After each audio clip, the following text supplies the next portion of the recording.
Oh, hey, y'all. What's up?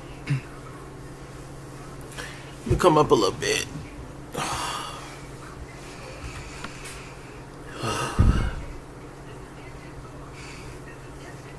So, am I the only one that was put to sleep by this recent episode of Real Housewives of Atlanta? It was boring. I don't know what it was. I thought about not reviewing it, but I was just like, well, let me go ahead and review it. It was so incredibly boring. This past episode, I don't know, but I'll do my best, child. Okay, so the girls over there still in... Are they in Barcelona? I think so. I think they are. And so, you know, they get ready to transfer and go to a different hotel. Because, you know, they did not like the place where they was before that Cynthia arranged. So, where we left off last week was Portia was telling Nene that she's just tired of the mess. She's over the mess. She's over the drama. And she just wants to go home and get off away, get away from this environment and these ladies. Which I don't blame her. Nene spoke nicely of her, though. She did say, Portia, she's just tired. She's tired of everything that's going down, and you know she just didn't want to be triggered and yada yada. And I'm totally here for it. I'm gonna give you one heartfelt apology. I might give you two if I really like you and if I care about saving the relationship. But after that, I'm done. I wouldn't keep kissing your ass and none of that. And eventually, I felt like that would have ended up happening because she went directly to the person, which was Candy, and apologized. I don't see why Nene even mentioned. She said if Portia just give one heartfelt "I'm sorry" to the group, then all this would change. And when she said that on the bus to the ladies, when she told them that Portia won't be returning for the rest of the trip, they all just looked at her like she's crazy, meaning that Nene, you have no control over that. And if those girls want to continue to pick on Portia, they will, and ain't nothing you can do about it. And so that's why I say there's no need to apologize to the group. She did not hurt the group. She hurt Candy. And yes, she was stupid for what she did. She was wrong for involving herself in that mess and yada to the yada. But I wouldn't apologize to the group either. It's not about not being able to say you're sorry or admitting you're wrong or anything. It's just like there's no reason to apologize to the group because these girls are going to think how they want to think and do what they want to do anyway. So why would I give y'all that? No. So anyway, Portia's gone, and you know Shamia's just still there chilling. And I was thinking to myself, I was like, wow, Portia really left Shamia like out to dry. But then I forgot Shamia's really cool with Candy, so never mind. It's very weird, this whole thing with Cynthia. She's trying to sleep with Candy and trying to I don't know what's her whole angle with trying to come at Candy all of a sudden. I guess because Candy has the whole thing of her being with girls, so it's intriguing to get with Candy, but it's just kind of weird. I'm just like, Cynthia, where are we going with this? Why are you trying to come at Candy? Like trying to sleep with Candy? Like, I don't know, child. It's just so interesting to me. But Cynthia would never be labeled as a lesbian. But if a man was to do that to another man, he's gay forever. He did not even commit an act yet. He didn't even touch him. He didn't even do nothing yet. But if he did that to a man, he would be gay, child.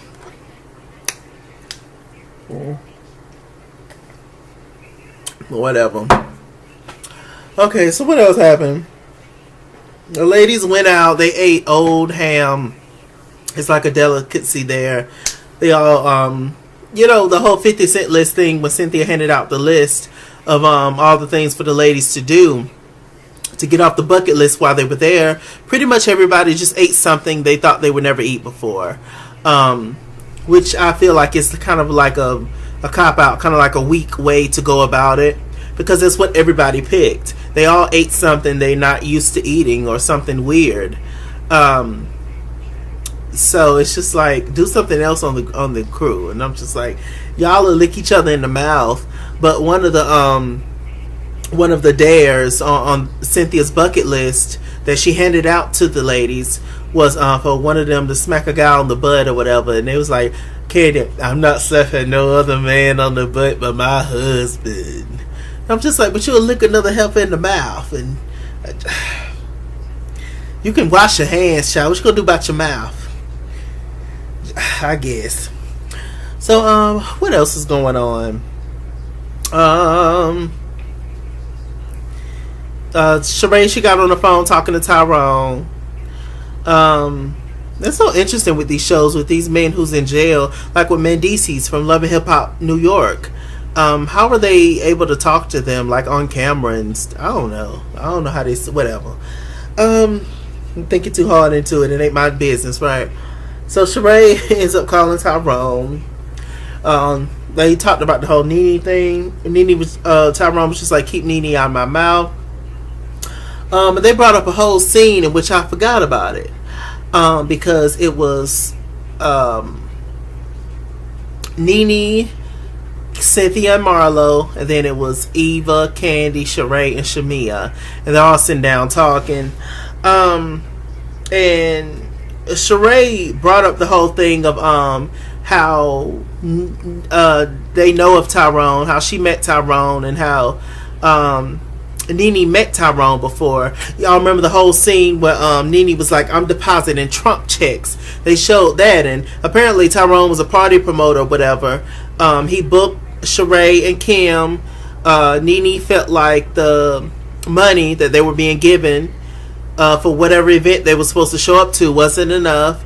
So she contacted Tyrone or something, or she didn't talk directly to Tyrone. Apparently to Tyrone, she called the company and talked to other people, but she did not directly talk to Tyrone about it. It was a whole big blow up, with Sheree versus Nene, when Sheree told her to fix her teeth, and then Nene walked out, and they never spoke 4 years again until they saw each other in Jamaica when last season, I think, or the season before that, when Kim Fields was on there.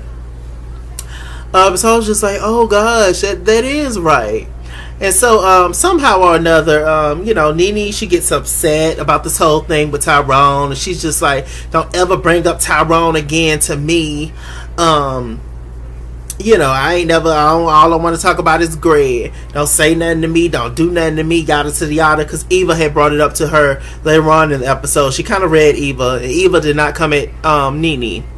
I guess it's easier to come at Shamia than it is like a heavy hitter like Nene. Seeing as how Nene brought her onto the show. So we'll see, how long she's going to play this whole role, Miss Eva. But I guess she's just trying to keep it neutral, keep it cute.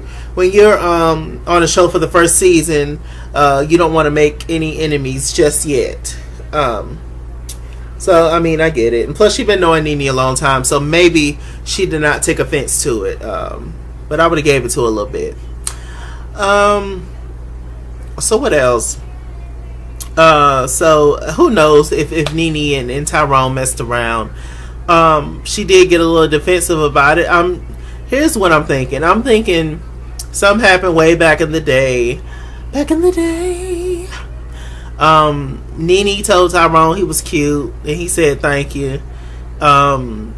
She slipped him his number. This all in my mind, y'all. This didn't actually happen. I don't know, but this all in my mind. She slipped Tyrone his number. She slipped Tyrone her number, and he never called her back. That's what it seemed like to me. He ended up liking Sheree, whatever. So that's just what I'm getting. It's kind of petty at this point. This whole time while everything's going down in Barcelona, it's a whole kind of war or something is going on there, or protesting, excuse me. And so, it's just gunshots and people getting arrested this whole entire time. So what else? They did a little photo shoot for Sheree. It was shady, but they did a photo shoot for Sheree to send pictures to Tyrone. But she was a good sport about it. She went on ahead and did it, and you can tell she was uncomfortable and weirded out about it, like anybody would be. That's a very you know. But she did share it with the ladies, so hey, it's interesting to see how this whole thing is going down, because it's like since Portia's gone, they don't have anybody to pick on anymore. So now they're messing with Sheree. It's just like as ladies leave or get knocked off, they move on to somebody else. So it's just very interesting. Nene also had a conversation with Marlo and was just like, look, one thing about Sheree is that Sheree is not for anybody. Sheree's for herself. And she also know that Sheree knew about the whole Roaches video that Brielle did, Kim's daughter, way before this trip, which Sheree did know about it, because the whole scene, the whole episode with the psychic in it, Kim and Sheree had went out to eat, and Nene was supposed to show up. That's the same day she called.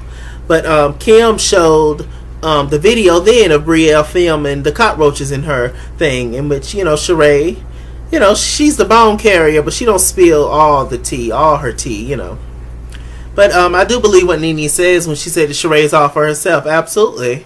Of course she is. If you've been building a house for 10 years, and now you're finally able to pay that house off and get a little furniture in there and actually pretend to live in it, of course you offer yourself. You gotta look out for yourself first.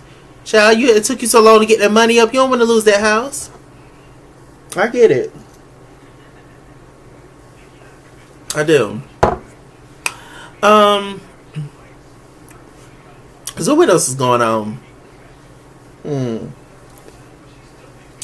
That was pretty much it that I can think of. I don't think it's anything else of importance that happened. No. So Cynthia, I was going to say 50 Cent.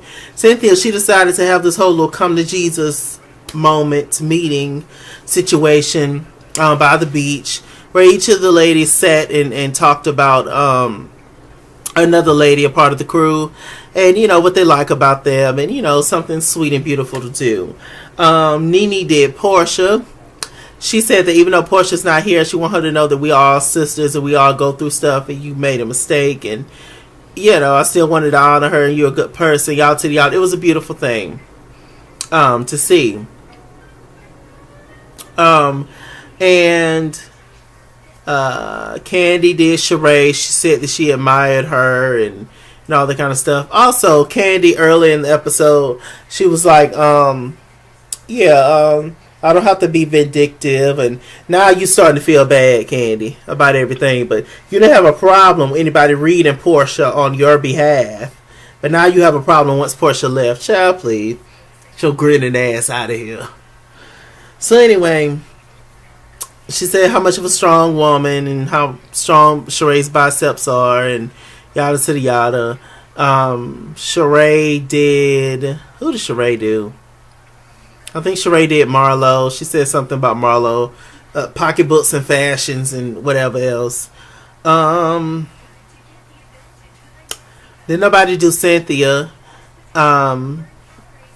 They said, have everybody say one nice thing about Cynthia. Marlo said she was corny. I agreed, and I hit the floor. She rubbed water all on herself. It turned into an erotic film. I was just like, I could not. These shady folks. What else? One thing that was really sweet, though. Eva, she talked about Shamia. She was just like, mine's is for Messy Mia. She didn't say messy. She said it on camera. Said, I thought, you bringing that whole thing up was childish and stupid and irrelevant and all that. And I agreed. But she said, I think that you are beautiful, and hopefully we can continue on. Shamia did Eva. She said that she's educated, something, and admiration. Educated. What was the V? Something and admiration, whatever. And she talked about how much she admired Eva, and Eva cried, and whoop to whoop. They'll be back to the mess next week. And that's pretty much it. We're going back to Atlanta next week, darling. And Kim's going to confront Candy. And it's just going to be a mess, child. It really, really is. But anyway, with that said, I'm Mr. Chalaki. Mr. Chalaco Google Plus. Follow me at ItsKingsWorld Instagram and Twitter. At ItsKingsWorld89 on Snapchat. Chase King was here on Facebook and all that good stuff. Sorry, Chase King on Facebook. All my social media moments will always be in the bottom bar below. Like, comment, subscribe, and I'll see you guys later.